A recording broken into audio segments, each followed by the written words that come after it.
प्राप्त करेंगे। दोस्तों, इस वीडियो में हम महादेवी वर्मा की जीवनी के बारे में जानकारी प्राप्त करेंगे। इसके अतिरिक्त महादेवी वर्मा की रचनाएं कौन कौन सी हैं इसके बारे में भी हम चर्चा करेंगे तथा महादेवी वर्मा को कौन कौन से पुरस्कार प्राप्त हुए हैं उसके बारे में भी हम जानकारी प्राप्त करेंगे। तो चलिए दोस्तों शुरू करते हैं। दोस्तों, महादेवी वर्मा हिंदी भाषा की प्रख्यात कवयित्री हैं और वह आधुनिक हिंदी कविता में एक महत्वपूर्ण शक्ति के रूप में उभरी थी। वह छायावादी युग के प्रमुख स्तंभों में से एक हैं। छायावादी युग में 4 स्तंभ थे, उनमें से महादेवी वर्मा एक हैं। दोस्तों, हिंदी साहित्य में महादेवी वर्मा को आधुनिक मीरा के नाम से भी जाना जाता है और उनका जन्म 26 मार्च 1907 में उत्तर प्रदेश के फर्रुखाबाद नामक शहर में हुआ था। उनके पिता का नाम गोविंद प्रसाद वर्मा था, जो कि भागलपुर के कॉलेज में प्रधानाचार्य के पद पर कार्यरत थे। महादेवी वर्मा की माता का नाम हेमरानी देवी था, जो कि एक कवयित्री थी एवं श्री कृष्ण में वह अटूट श्रद्धा रखती थी और वे प्रतिदिन कई घंटे पूजा पाठ करती थी। इसके बिल्कुल विपरीत उनके पिता गोविंद प्रसाद वर्मा संगीत प्रेमी, नास्तिक, शिकार करने एवं घूमने के शौकीन, मांसाहारी तथा हंसमुख व्यक्ति थे। तो हिंदी काव्य जगत के 2 सर्वश्रेष्ठ कवियों सुमित्रानंदन पंत और सूर्यकांत त्रिपाठी निराला को महादेवी वर्मा जी राखी बांधती थी। उन्होंने निराला जी को लगभग 40 वर्षों तक राखी बांधी थी। चलिए दोस्तों, महादेवी वर्मा जी की शिक्षा के बारे में जानकारी प्राप्त करते हैं। दोस्तों, महादेवी वर्मा की प्रारंभिक शिक्षा इंदौर मध्य प्रदेश में हुई थी, जबकि उच्च शिक्षा प्रयाग इलाहाबाद में हुई थी।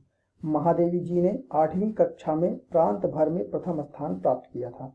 यहीं पर उन्होंने अपने काव्य जीवन की शुरुआत भी की थी। दोस्तों, 9 वर्ष की छोटी सी अवस्था में ही उनका विवाह स्वरूप नारायण वर्मा से हो गया था, किंतु इन्हीं दिनों में इनकी माता का स्वर्गवास हो गया और इस विकट स्थिति में भी इन्होंने धैर्य नहीं छोड़ा और अपना अध्ययन जारी रखा।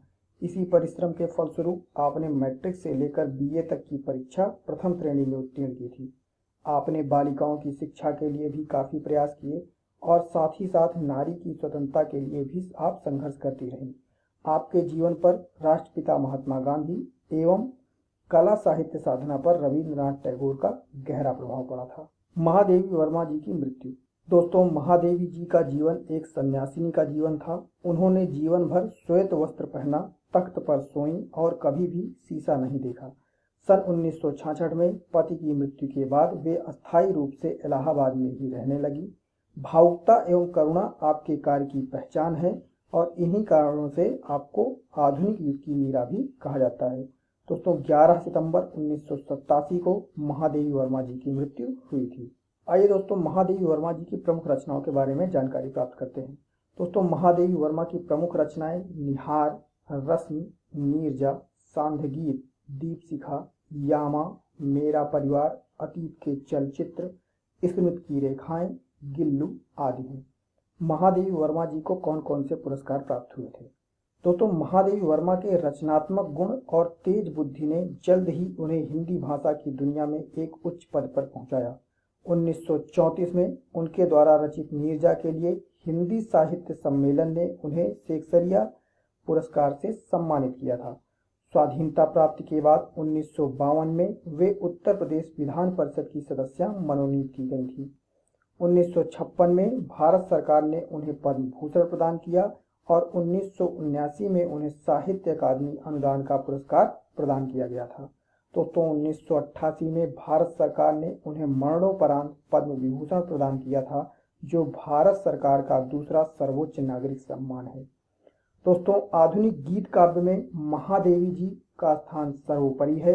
महादेवी वर्मा के व्यक्तित्व में संवेदना, दृढ़ता और आक्रोश का अद्भुत संतुलन मिलता है। वे